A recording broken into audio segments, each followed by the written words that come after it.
Bienvenue à vous dans le 7-9. Si vous venez de nous rejoindre tout de suite, le journal. Voici les titres. À Gaza, c'est la consternation après la dernière frappe israélienne contre une école. Après Beit Hanoun et Jabalia, c'est cette école de Rafah qui a été visée par les soldats israéliens. Au moins 10 personnes sont mortes. On fait le point dans ce journal avec notre correspondant en Palestine, Nicolas Repère. Les violences meurtrières qui se poursuivent également en Libye. Plus de 20 personnes ont été tuées dans ces combats entre milices qui se disputent le contrôle de l'aéroport de Tripoli. La Tunisie, de son côté, a rouvert le principal point de passage avec la Libye pour laisser entrer les quelques centaines de personnes qui fuient ces violences.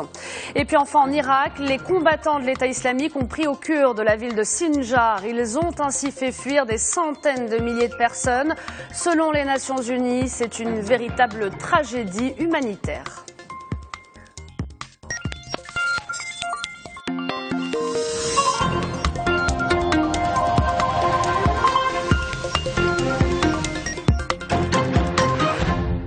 Voilà donc pour les principaux titres, mais d'abord pour commencer dans l'actualité nationale, nous vous en parlions dans nos précédentes éditions.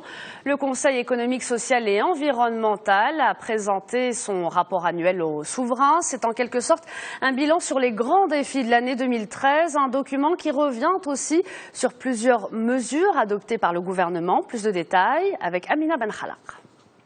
Des résultats mitigés pour l'année 2013, c'est le verdict du Conseil économique, social et environnemental. Il y a quelques jours, Nizar Balaka remettait son rapport annuel au roi Mohamed VI, un document qui décortique les évolutions du Maroc. Avec d'abord les chiffres de l'économie, la croissance s'est élevée à 4,4% en 2013 contre seulement 2,7% en 2012. C'est le résultat d'une autre hausse, celle de la valeur ajoutée agricole. Elle a grimpé de 19% en 2013 grâce à la bonne pluviométrie. Mais la reprise de la croissance n'a pas eu d'impact sur le PIB non agricole, qui lui a enregistré un vrai ralentissement. Il a même réalisé sa pire performance depuis 13 ans. Une croissance de 2% au lieu des 4,3% de 2012. Derrière cette baisse, il y a la crise chez les grands partenaires économiques du Maroc. Le Maroc qui se rattrape grâce à une réduction du déficit budgétaire. Le Conseil a aussi critiqué la méthode du gouvernement dans l'application des mesures de la réforme de la caisse de compensation. Cette méthode n'a pas pris en compte le pouvoir d'achat des plus vulnérables selon le rapport. Elle a aussi négligé la compétitivité des entreprises. Sur le plan social, le Conseil parle de politiques publiques qui ont porté leurs fruits. Le niveau d'accès des Marocains aux services sociaux de base a progressé. Un progrès palpable dans le domaine de la santé et de la protection sociale. 50% de la population a profité d'une couverture médicale de base, conséquence directe de la généralisation du RAMED. Le régime d'assistance médicale permet à 6,3 millions de personnes d'accéder aux soins. Puis autre information, ce matin, le président Barack Obama accueille dès aujourd'hui un sommet exceptionnel. États-Unis, Afrique, ce sera en présence de dizaines de dirigeants africains. Le chef du gouvernement, Abdallah Ben Kiren, est lui arrivé hier à Washington pour représenter le souverain à ce sommet. Il est accompagné d'une forte délégation composée notamment du chef de la diplomatie marocaine, Salahdine Mezouer, du ministre de l'Industrie, Moulay Hafed Alami, ou encore de la patronne de la CGEM, Mariam Ben Salah Chakroun. Dans l'actualité internationale à présent, c'est donc toujours ces violences à Gaza qui font la une et je vous le disais, c'est la consternation après cette dernière frappe israélienne contre une école des Nations Unies, touchée donc pour la 3e fois à Gaza. Au moins 10 personnes sont mortes. L'attaque reconnue par l'armée israélienne a été condamnée par la communauté internationale. On en parle dans un instant avec notre correspondant en direct des territoires palestiniens. Mais d'abord, on regarde ces images commentées par Manel Erdali. Des scènes de chaos, des débris éparpillés, une terreur indescriptible. C'est à Gaza que ça se passe. Une attaque israélienne sur une école de l'ONU a fait 10 morts. Hier, plus de 70 personnes ont péri à Rafah. 7 autres ont été tuées dans la soirée dans le nord de Gaza, portant ainsi le nombre de victimes palestiniennes en 4 semaines à 1822. Les Gazaouis se révoltent. Nous n'étions pas en sécurité dans les écoles. Notre destin est entre les mains de Dieu. Qu'il se venge pour nous. Les Israéliens n'épargnent personne, les jeunes, les moins jeunes. Ils ont pris mon fils qui a à peine 24 ans. Ce matin, Israël a annoncé une trêve de 7 heures sur la majorité du territoire de Gaza. Le cessez-le-feu intervient entre 7 heures et 8 heures GMT, sauf sur l'est de Rafah. Selon Ban Ki-moon, le conflit à Gaza ne devrait pas fournir de prétexte à une montée de l'antisémitisme. Il déplore la récente augmentation des attaques antisémites, notamment en Europe, à l'occasion de manifestations contre l'offensive israélienne à Gaza. Le Hamas, quant à lui, accuse expressément le secrétaire général des Nations Unies de complicité avec Israël. Les crimes et les massacres contre les civils installés dans les écoles de l'ONU se poursuivent, comme ce qui s'est passé ce matin à l'école de Rafah. Nous considérons que Ban Ki-moon est complice dans ce crime à cause de son silence. Il déplore la mort des soldats israéliens qui sont des assassins. De cette manière, il légitimise l'occupation israélienne. La situation dans l'enclave palestinienne suscite un tollé international, notamment après la frappe contre l'école de l'ONU. Les États-Unis se sont dit consternés par un bombardement honteux. Pour sa part, le président français François Hollande a demandé que les responsables de cette action répondent de leurs actes. Voilà, et comme promis, on rejoint à présent notre correspondant Nicolas Repère. Bonjour Nicolas. Bonjour Naïma, bonjour à tous. Vous êtes donc en direct de Palestine. Après Beit Hanoun et Jabalia, c'est donc maintenant cette école de Rafah qui a été visée par les soldats israéliens. Oui, l'école élémentaire de Rafah a accueilli plusieurs centaines de personnes et a été bombardée par l'armée israélienne. L'armée l'a finalement confirmé hier. Elle voulait viser 2 hommes à moto, dit-elle, mais ce sont au moins 10 personnes réfugiées dans cette école de l'UNRWA, l'agence des Nations Unies en Palestine, qui ont été tuées. L'ONU a condamné de la manière la plus stricte cet acte brutal et meurtrier, je cite. Les Israéliens ont promis d'enquêter sur cet incident.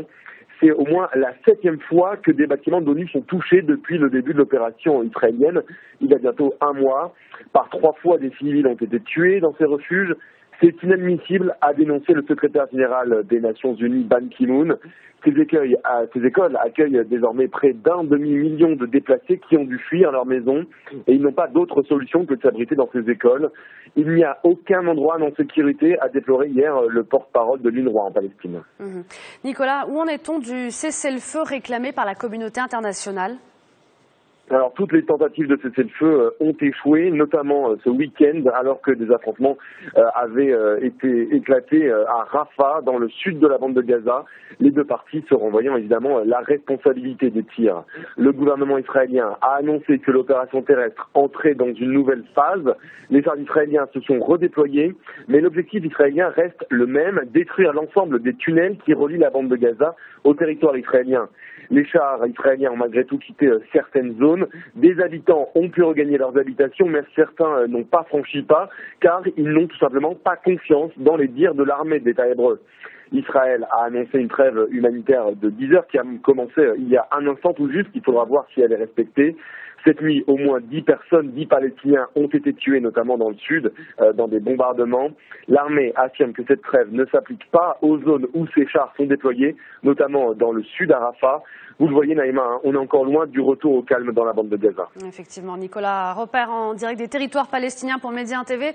Merci pour ces précisions. Et puis à Gaza, toujours désormais, les cimetières commencent à manquer de place. Presque 1 mois de conflit, plus de 1800 Palestiniens ont perdu la vie. À Gaza, on est donc dépassé par cet afflux permanent de victimes. Voyez ce reportage à Gaza, justement. Cette famille palestinienne vient enterrer un fils. Un journaliste tué par une frappe sur un marché. Mais la guerre laisse peu de temps aux prières et rituels. Il faut faire vite, les avions israéliens planent au-dessus des têtes. Pour se purifier avant la cérémonie, l'eau a été remplacée par du sable à cause des pénuries. Hier, après qu'ils ont bombardé le marché à Shajaya, il y est allé pour filmer comme d'autres journalistes avec les équipes de secouristes. Sameh était un journaliste, un caméraman, et il était en train de filmer ce qui s'était passé là-bas. Et pendant qu'il faisait son travail, le même endroit a été bombardé à nouveau, et il a été tué.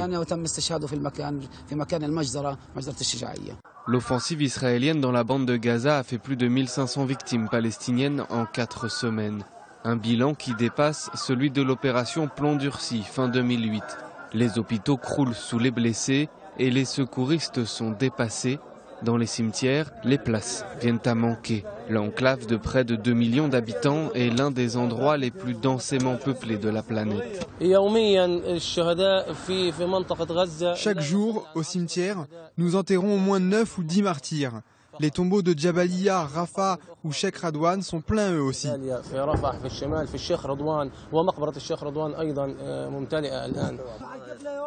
Ici, de vieux tombeaux sont ouverts pour faire de la place aux nouveaux corps.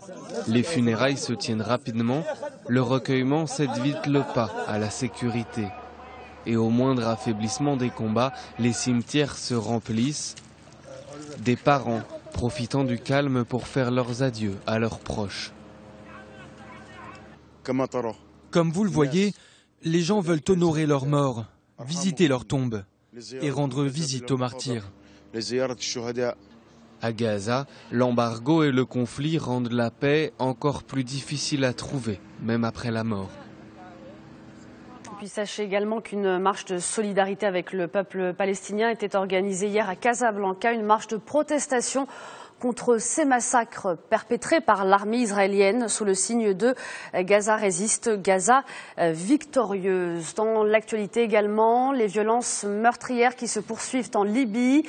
Plus de 20 personnes ont été tuées dans ces combats entre milices qui se disputent le contrôle de l'aéroport international de Tripoli. En 2 semaines, ces violences ont fait plus de 200 morts et plus d'1 millier de blessés. Et la Tunisie, de son côté, a rouvert le principal point de passage avec la Libye pour laisser entrer quelques centaines de personnes qui fuient ces violences. Manal Ardari.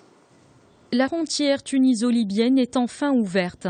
Des réfugiés égyptiens fuyant les combats en Libye ont été évacués hier via la Tunisie. Il s'agit de 2000 personnes. Dimanche après-midi, près de 350 Égyptiens attendaient d'être conduits vers les aéroports de Gebra ou Gabès.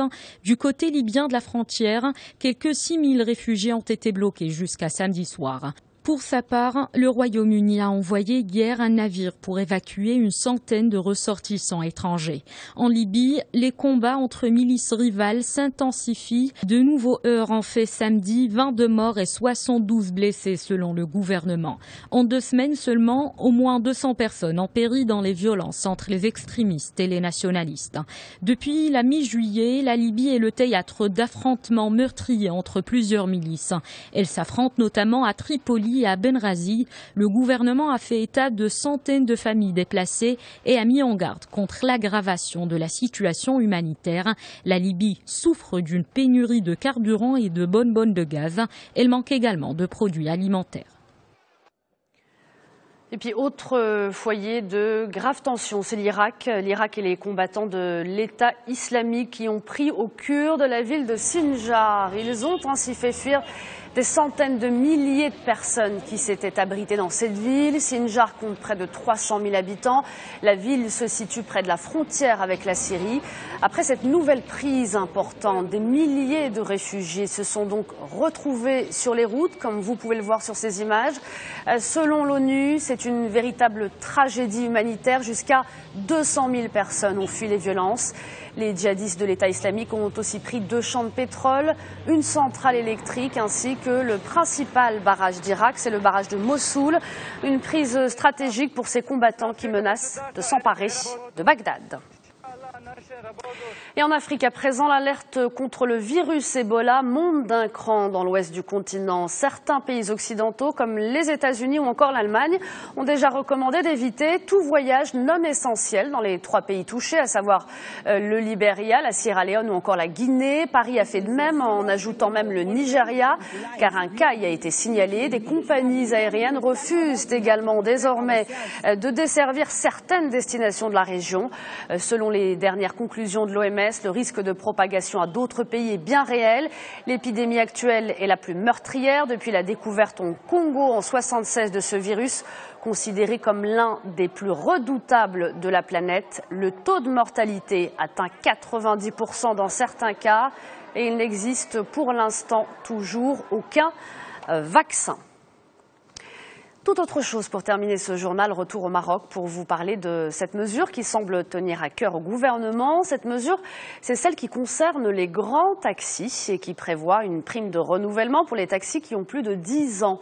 Le ministère de l'Intérieur est en train de préparer pour cela un projet de décret. C'est un sujet signé Amina Benhalak. Dans toutes les villes marocaines, l'image est presque la même. Les grands taxis se font vieux. Parfois, ce sont de vrais dangers ambulants. Le ministère de l'Intérieur veut changer cette image en rajeunissant le parc automobile de ces grands taxis. Un projet de décret est en cours de préparation. Il prévoit une prime pour le renvoi des anciens véhicules à la casse. Cette prime serait estimée à environ 80 000 dirhams. Seuls les propriétaires de grands taxis vieux de 10 ans ou plus pourront en bénéficier. La nouvelle voiture devra répondre à plusieurs critères, la sécurité, le confort et la capacité d'accueil qui doit être de 6 personnes en plus du chauffeur. Une bonne nouvelle pour les 600 000 usagers quotidiens de grands taxis. Cette mesure devrait permettre une réduction de la facture énergétique qui creuse le budget de la caisse de compensation. Ce sera aussi un plus pour l'environnement et pour la baisse de la pollution atmosphérique. Les nouvelles voitures seront plus écologiques. Aujourd'hui, l'âge moyen des grands taxis est de 30 ans. Leur parc automobile compte 45 000 véhicules. C'est tout pour le journal. Ce matin, on va aussi s'intéresser à l'actualité en Tunisie.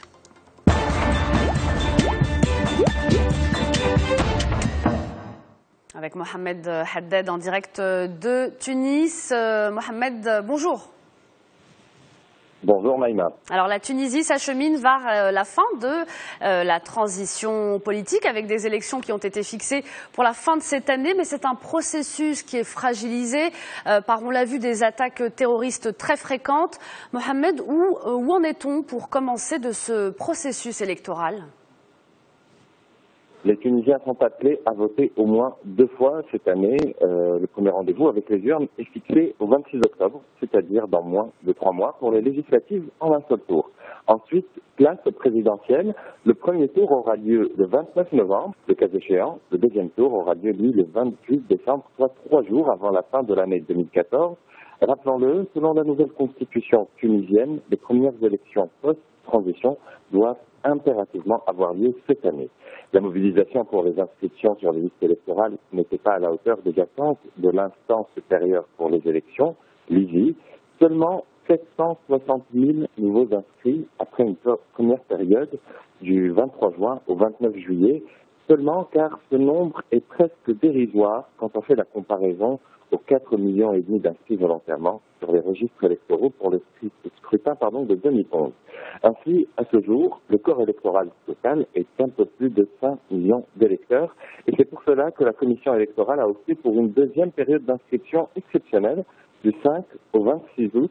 Enfin, concernant le panel des inscrits, selon l'ISI, les 2 tiers d'entre eux ont entre 18 et 40 ans. Et il y a une égalité entre les hommes et les femmes. Et puis le pic des inscriptions a eu lieu après l'opération terroriste du 16 juillet dernier, la plus meurtrière de l'histoire de l'armée nationale tunisienne. Tout à fait, Naïma. 15 soldats ont été tués ce jour-là et le deuil national a été décrété pendant 3 jours. Cette opération a eu lieu au coucher du soleil, à la rupture du jeûne durant les derniers jours du mois de Ramadan.